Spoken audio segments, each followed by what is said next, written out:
오늘은요, 많이 들어보긴 했지만 막상 정확히는 잘 모르는 이야기 하나를 준비해봤는데요. 바로 치과에서 말하는 뼈 이식입니다. 사실 저도 이 단어를 처음 들었을 때 치과에서 뼈를 이식한다고? 이게 정말 어떤 의미인지 좀 감이 잘 안 오더라고요. 그래서 오늘은 이게 어떤 개념인지 또 왜 필요한 이야기인지를 중심으로 쉽게 풀어보도록 하겠습니다. 네, 오늘 도움 말씀 주실 플러튼 연치과의 박형진 원장님 나오셨습니다. 원장님 안녕하세요. 네, 안녕하세요. 네, 원장님은 뼈 이식에 대해서 많이 아시겠지만 정말 뼈 이식에 대해서 하나도 모르는 저와 또 우리 혹시 청취자들을 위해서 오늘 좀 쉽게 설명해 주시기를 부탁드리겠습니다. 네. 원장님, 뼈 이식이라는 말 자체는 저는 그 어감을 들었을 때 뭔가 뼈를 하나가 갖다가 끼우나 이 좁은 이 안에다가 좀 그런 좀 생각이 들었는데요. 좀 이거 뼈 이식에 대해서 설명을 해주신다면요? 네. 뼈 이식이라 그러면 과거에부터 이제 좀 돌아갈 수가 있는데 우리가 보통 뭐가 사고가 났다든지 이제 그런 외상으로 인해 가지고 이제 외과, 정형외과에서 보통 많이 하죠. 이제 그런 곳에서 예전에는 이제 몸의 일부, 특히 이제 이 갈비뼈 이런 것들을 떼가지고 다른 곳에 이식하는 거를 보통 뼈 이식이라고 많이 했었어요. 네, 네. 치과에서도 사실은 치과에서 뼈 이식이라는 부분이 이제 대두가 된 거는 아마 한 70년대, 80년대, 1970년, 80년대 때 이제 우리가 어떻게 하면 치아에 뼈가 좀 소실이 되잖아요. 이렇게 치주염이라든지 소위 말하는 풍치라고 하는 거. 네. 그걸로 인해 가지고 치아 주위에 뼈가 소실이 되니까 이거를 다시 복원할 수 있는 방법이 없는가 해서 이제 나왔던 술식이 이제 치아 주변에 뼈 이식을 하는 네. 어딘가에서 가지고 와서 뼈 이식을 하는 거죠. 그러니까 뼈 이식이라고 하는 술식은 뼈를 다른 곳에다가 이제 접합을 시킨다는 거고, 네. 과거에는 이제 이 뼈 이식 재료를 보통 자기 몸에서 많이 갖고 왔습니다. 어디서 갖고 오나요? 네, 우리 네. 이제 정형외과에서는 이제 갈비뼈 많이 쓰고, 네. 그다음에 아니면은 우리 이 엉치뼈죠. 네. 힙본이라고 하는 곳에서 이제 뼈 블럭을 잘라서 네. 이제 치과에서는 구강외과라고 이 턱 뼈 자체를 암이나 뭐 이런 걸로 인해 가지고 아니면 골수염이나 이런 걸로 인해서 턱뼈가 이제 소실이 된 분들한테 이제 그런 뼈들을 이식을 해가지고 다시 턱의 모양을 잡아주는 이제 그런 술식을 주로 했었었는데요. 네. 이게 이제 치주과 잇몸을 주로 전문적으로 다루는 곳에서는 이제 그 양이 그 정도까지는 필요가 없어서 보통 이제 우리 아래 턱이죠. 턱뼈 중에서 이제 저 사랑니 쪽에 있는 부분 아니면 여기 턱에 해당하는 그 부분에서 이제 이식 재료를 채취를 해가지고 네. 이제 다른 곳으로 필요한 곳으로 이식을 하기도 했습니다. 네. 그러니까 이제 과거에는 이제 수술 범위가 이제 2배로 늘어나게 되는 그런 이제 상황들이 있긴 그러겠네요. 했었죠. 예. 네. 근데 이 뼈 이식이라는 것이 크게 대두가 되기 시작한 거는 사실은 임플란트의 등장과 이제 치과 임플란트가 이제 많이 이제 기본적인 치료 방법으로 자리 잡으면서 이제 치과계에서는 이제 뼈 이식이라는 용어를 많이 사용하게 되었습니다. 그렇군요. 네네. 그러면은 이 과정은 지금 임플란트를 위한 기본 기초 공사라고 표현을 해도 좋을까요? 그렇죠. 네. 저희가 이제 하는 뼈 이식은 임플란트라고 하는 그 재료 자체가 우리 몸의 일부가 아니고 네. 어떤 이물질에 해당한다고 보시면 됩니다. 하지만 이 임플란트가 온 곳은 이제 우리 보통 이제 고관절이라고 하죠. 이게 힙 조인트인데 네. 여기에 이제 우리 어르신들 무릎 수술도 많이 하시고 그러신데 이 고관절이라고 이 다리에 이제 시작되는 그 엉치 쪽에 있는 이 뼈의 관절을 보통은 이제 타이테늄이라고 하는 금속재를 이용을 해가지고 인공 관절로 이식을 한 데서 유래가 됩니다. 네, 그래서 들어봤어요. 예, 사실 치과 임플란트는 지금 현재 사용되고 있는 기본 형태의 치과 임플란트는 정형외과 선생님이 개발하신 거예요.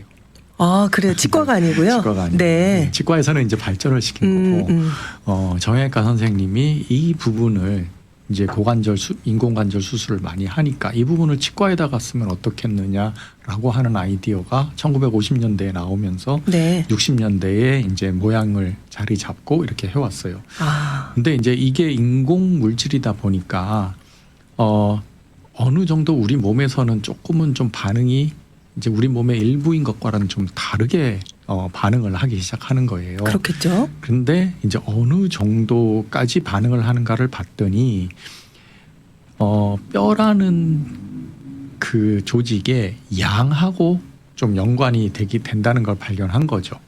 그러니까 임플란트를 심었을 때 임플란트 주변에 있는 뼈의 두께가 어느 정도 이상이 되어야 나중에 큰 문제가 좀 발생하는 것을 막을 수 있더라 하는 부분들이 이제 밝혀지게 된 거였어요. 네. 그래서 이제 뼈가 좀 얇으신 분들, 이런 분들한테 이제 임플란트를 하려면 이제 임플란트 고정시키는 것도 좀 힘들 수도 있고요. 네. 또 고정이 된다고 하더라도 이제 밖으로 노출되는 그런 일들이 많이 생기기 때문에 그러니까 뼈 이제 임플란트의 두께가 더 두꺼워지면은 그러면 나중에 가가지고 임플란트가 빠진다든지 임플란트에 염증이 쉽게 생긴다든지 네. 이런 문제가 생기는 거를 이제 많이 관찰하게 된 거죠. 아, 그러다 보니까 이제 임플란트를 하기 위해서는 어떤 일정 정도 이상의 이제 뼈의 부피가 필요하다라고 네. 하는 게 이제 정설로 자리 잡으면서 네. 뼈이식이 대두를 하게 된 겁니다. 아, 네. 그러면은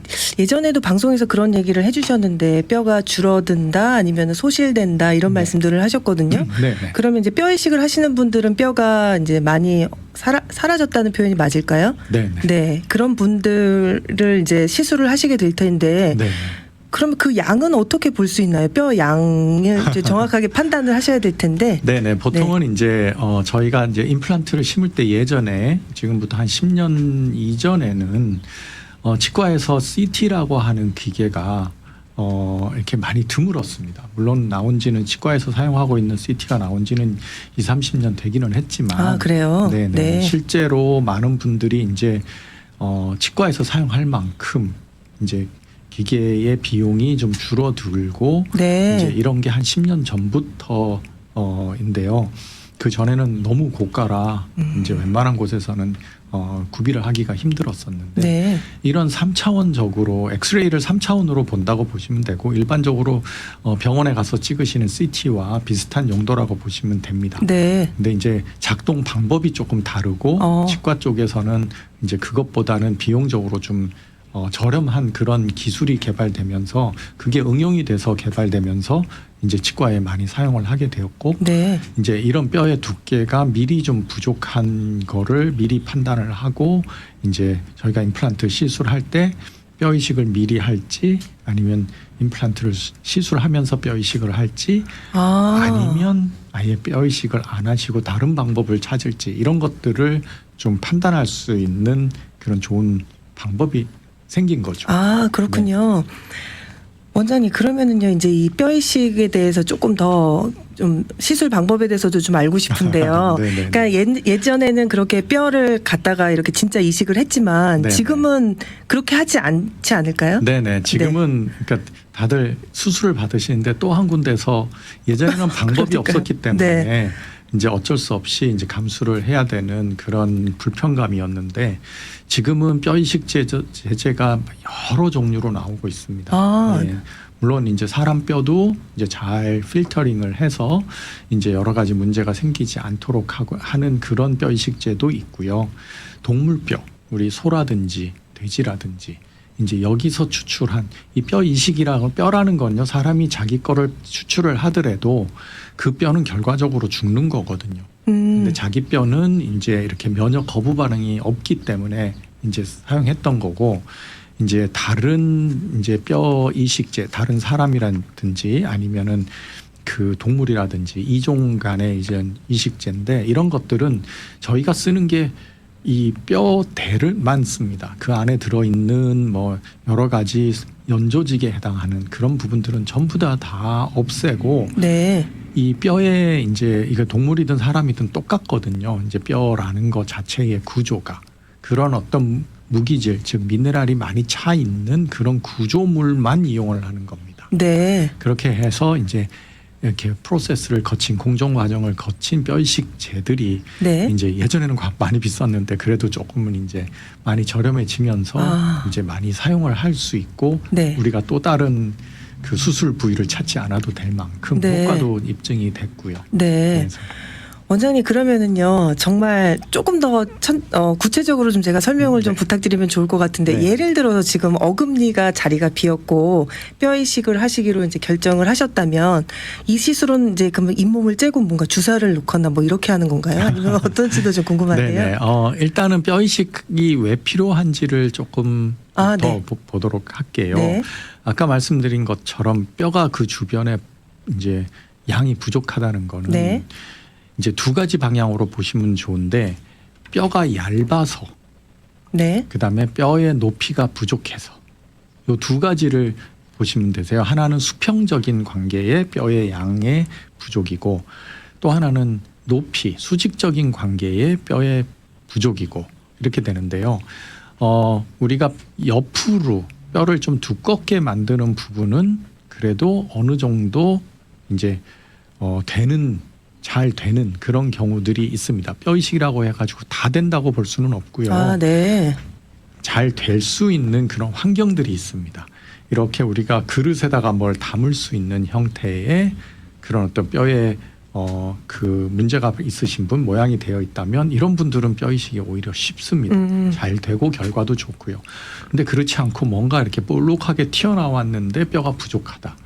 이런 부위들은 잘 안 되는 거예요. 이거는 이제 뼈 이식이 잘 되고 안 되고의 많은 부분들은 형태랑 잇몸의 또 그 양과 형태 이 퀄리티라 그러죠. 이 질도 되게 중요한 거기 때문에 네. 어금니 쪽은 뼈 이식이 잘 안 되는 경우가 많고요. 앞니에 비해서. 네. 그거는 이제 잇몸이나 근육의 부착 때문에 생기는 것들인데 이 뼈 이식은 하고 나서 움직임이 적어야 돼요. 근데 이제 어금니 쪽은 우리가 턱 근육들도 많이 들어오고 하기 때문에 또 혀도 가까이 있고 네. 앞니에 비해 가지고 이게 움직임이 좀 더 많습니다. 그러다 보니까 그렇겠네요. 이제 잘 조용히 잘 있어야 뼈들이 막 자라오르는데 움직임이 있으면 이 자라 들어오던 조직들이 다 이제 제대로 이제 힐링이 안 되는 그런 형태가 그렇네요. 되기 때문에 네. 그런 게 있는데 이런 형태적인 수평적으로 되는 부분은 그래도 어느 정도 되는 경우가 많고 되게 부족한 부분은 앞니 쪽에 많습니다. 그러니까 이제 이쪽 부분도 어느 정도 되는데 높이에 해당하는 부분은 우리가 턱뼈에서 높이에 해당하는 부분은 잘 되지 않는 경우가 많습니다. 네, 그러니까 요런 되고 안 되고의 이제 요런 그 기준을 잘 보고 네. 수직적으로 우리가 이렇게 높이를 높일 수 있는 그 부위는 우리가 윗턱의 어금니 쪽에 해당하는 건데요. 그쪽은 우리 보통 축농증 걸린다고 하는 곳에 사이너스라고 하는 빈 공간이 우리 누구나 다 얼굴 가운데 부분 네. 뒤쪽으로 눈 밑에 이렇게 위치하고 있는데요. 네. 본 적 있어요. 네네. 네. 요 부분 때문에 어금니 쪽에 높이가 부족한 경우가 있습니다.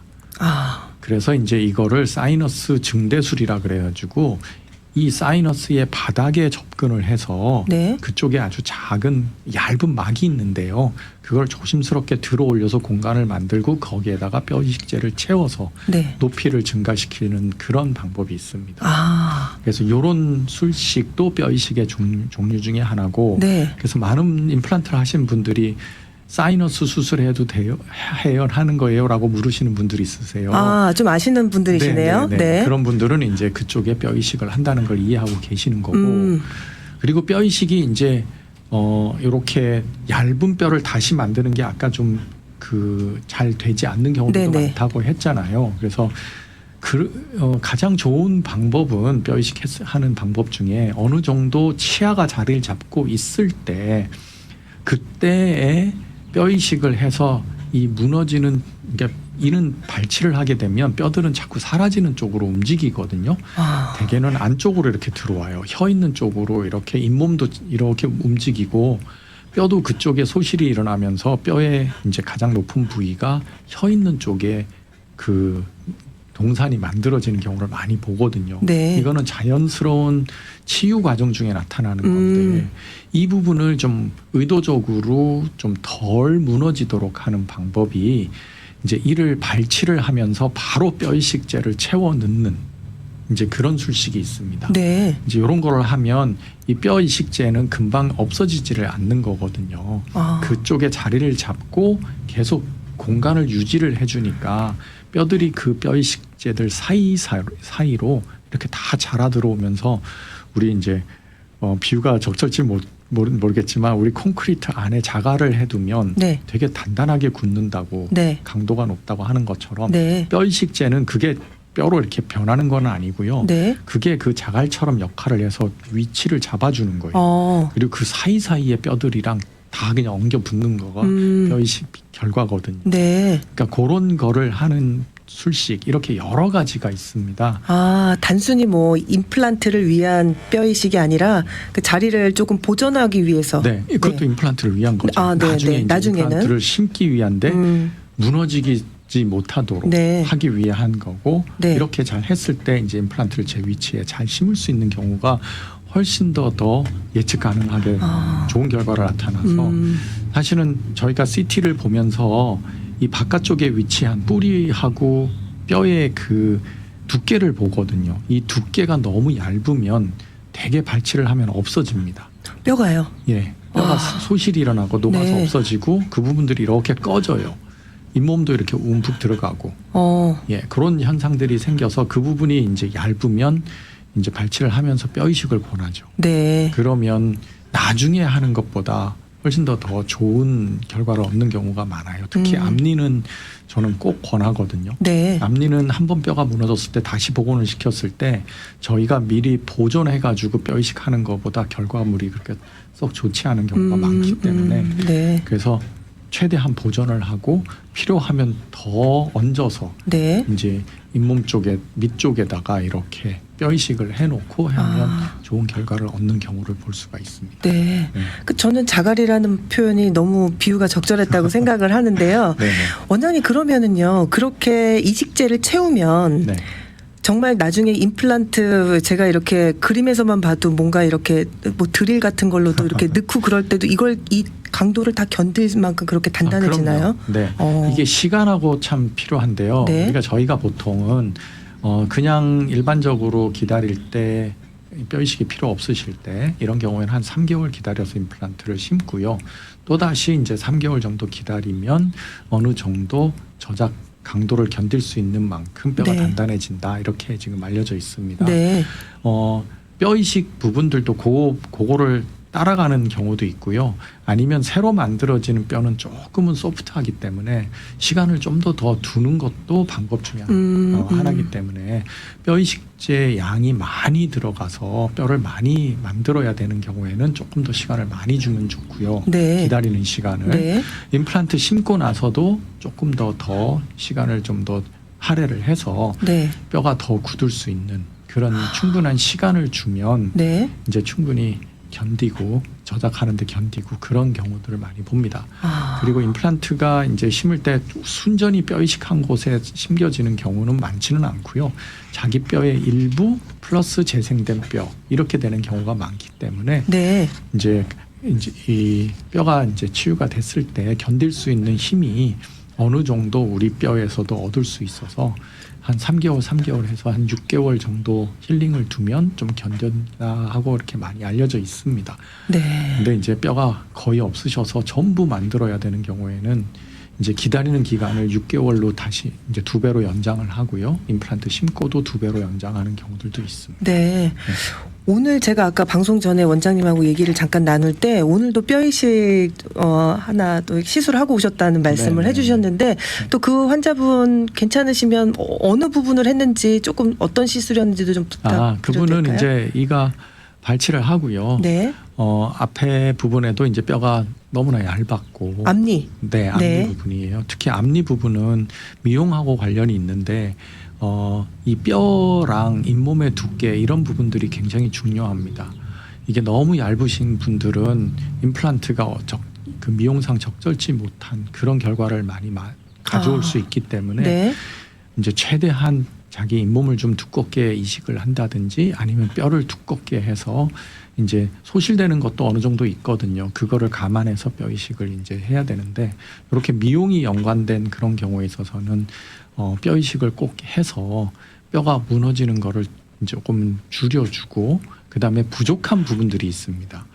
이 앞쪽에 있는 뼈의 형태는 우리가 치아를 바라봤을 때 치아가 이렇게 똑바로 서 있는 것 같지만 뿌리 부분은 앞쪽을 향해서 이렇게 누워 있는 경우가 많거든요. 아, 뿌리가요? 네, 네. 네. 그렇게 된 경우에 있어서는 이제 임플란트는 이제 그 뿌리의 방향으로 심게 되면 오히려 방향이 적절치 하지 못한 경우들이 있기 때문에 뼈의 모양에서 조금 벗어나서 임플란트를 심어야 되는 경우가 있어요. 그래서 이제 그 부분이 요 코 밑쪽까지 임플란트가 심겨져 가는 부분들이 나오기 때문에 그 부위에다가 뼈 이식을 해서 임플란트가 제 위치에 제 각도에 이렇게 심겨질 수 있도록 네. 그렇게 환경을 만들어주면 이제 나중에 보철물을 했을 때 이제 자연스러운 그런 형태를 만들어낼 수가 있죠. 네. 이제 그리고 이제 임플란트는 여러 가지 파트가 한 4파트가 기계적으로 연결되는 거거든요. 그래요? 네, 그러다 보면 사용하다 보면은 우리 자동차에 나사 풀리는 것처럼 임플란트도 나사 부분이 있거든요. 그런 스크루가 풀렸을 때 그거를 다시 수선할 수 있는, 리페어할 수 있는 그런 그 환경도 만들어낼 수가 있습니다. 그러면 나중에 큰 돈 안 들이시고 이제 쉽게 고칠 수 있는 그런 네. 상황들도 올 수 있기 때문에 네네. 앞쪽은 아무래도 뼈 이식을 좀 늘 저는 권하는 편이고요. 그렇게 해서 혹시나 생길 수 있는 여러 가지 문제점 이런 것들을 좀 많이 예방하려고 노력을 하고 있습니다. 네. 말씀을 듣다 보니까 임플란트가 굉장히 섬세한 작업이란 말씀이 제가 해도 되는지 모르겠지만 너무 섬세한 일인 것 같아요. 네네. 제가 한 25년 전부터 이제 임플란트를 시작할 때는 그냥 뼈에 붙으면 되는 게 목표였었어요. 아닌가요? 그렇게 네네. 근데 이제는 뼈에 붙는 거는 95% 이상이 다 붙고요. 네. 이제는 어떻게 이제 위치를 시켜서 후에 오랫동안 사용할 수 있도록 문제 없이 사용할 수 있도록 하는 게 지금은 목표가 되는 것 같아요. 네. 그래서 지금부터 한 10년 전부터 임플란트의 문제점 같은 것들이 많이 발표가 됐거든요. 그러니까 과거에는 그런 거를 신경을 안 쓰고 그냥 붙여서 좀 기능을 할 수 있는 쪽으로만 하다 보니까 이게 이제 위치가 제 위치에서 좀 벗어난 경우도 있고 나중에 이제 임플란트를 심어 놓더라도 잇몸들이 뼈들이 계속 변하거든요. 아, 그러다 그래요? 보니까 그걸 예측을 못하고 네. 이제 치아가 있었던 곳에다가 심었을 때 나중에 가면은 이게 오히려 적절치 못한 자리였던 그런 경우가 되는 경우도 많습니다. 이런 것들을 이제 하나하나 조금 더 디테일하게 들어갈 수밖에 없는 때가 온 거죠. 그러니까 이런 문제점을 피하고 예방하려고 하다 보니까 임플란트도 이제는 그냥 뼈에 넣어서 붙이기만 하는 단계가 아니라 이제 어디에 어떤 각도로 어느 깊이로 얼마만큼의 뼈의 양이 필요하고 이런 하나하나 요소를 다 좀 케어를 해야 되는 단계가 온 것 같아요. 네. 그렇게 했을 때 임플란트는 좋은 그런 어떤 치료 술식이 되지 않을까 싶어요. 네. 원장님 그러면은요 지금 혹시 이렇게 발치를 하시고 입에 그러니까 뭐 불편함도 없으시고 별로 문제를 못 느끼시고 그냥 놔두신 분들은 좀 이렇게 치과에 가서 좀 한번 확인을 해보시는 것도 좋지 않을까요? 네네. 네, 어떨까요? 치아가 이제 소실이 되면요. 그러니까 우리 치아의 위치나 이제 치아가 움직임이나 이런 모든 것들은 입술, 혀, 그다음에 대합치, 볼 여러 가지 이제 구강 조직들의 힘이 균형을 이루는 곳으로 가가지고 위치를 하거든요. 그러니까 치아가 상실이 돼서 불편감이 없기는 하지만 네. 좀 시간이 좀 지나면 어느 방향으로 자꾸 이렇게 치아들이 움직여 들어가는 경우가 있습니다. 네. 그렇기 때문에 그런 균형을 잡는 거는 꼭 필요한 부분이 될 경우에 있어서는 좀 잡아주시는 게 좋고요. 네. 이제 위쪽에 제일 끝에 있는 어금니라든지 아래쪽에 어떤 경우에는 아래쪽에 치아 중에 제일 마지막 사랑니 앞에 있는 치아인데요. 그런 경우에 있어서는 이제 음식을 드실 때 네. 그렇게 불편감 없이 드시는 분들도 꽤 있습니다. 네, 네. 그래서 그런 경우에 있어서는 저 같은 경우에는 그렇게 권하지 않는 경우들도 많이 있습니다. 그리고 이제 그 부위가 우리 마지막에 사랑니가 잘 썩고 잇몸에 염증도 많이 일으키는 것처럼 임플란트도 제일 마지막에 위치한 임플란트가 이제 힘도 제일 많이 받고요. 스트레스. 아, 그래요? 예, 그리고 이 볼 쪽에서 들어오는 근육들로 인해 가지고 관리도 힘들고요. 여러 가지 문제를 많이 일으키고 실패도 높습니다. 그러다 보니까 이제 이런 부분들을 임플란트 결정을 할 때 저는 꼭 여쭤보고 이게 꼭 있어야 될 것 같습니까?라고 문의를 하고요. 네. 있어야 될 것 같다 그러면 이제 그거를 시술을 하지만 그렇지 않고 생활하는데 지장 없습니다. 그러면은 그냥 두시고 아무것도 안 하셔도 네. 큰 문제가 없을 수 있는. 이제 아래쪽이 없을 때 하면은 위에 치아가 좀 내려오는 그런 문제가 있습니다. 아까 얘기처럼. 네네. 근데 그럼에도 불구하고 이제 여러 가지 위험을 좀 피할 수 있고 생활하는데 지장 없고 뭐 그러시면 또 위에 치아가 그렇게 썩 상태가 좋지 않는다면 이렇게 굳이 임플란트를 그쪽 부위까지 연장을 안 하셔도 되지 않을까 싶은 게 제 이제 사견입니다. 네. 네. 원장님 오늘도 뼈 이식에 대해서 저희들 얘기 나눠봤는데요. 친절한 설명과 또 자세한 상담 감사드립니다. 다음 달에 또 찾아뵙겠습니다. 네, 감사합니다. 감사합니다.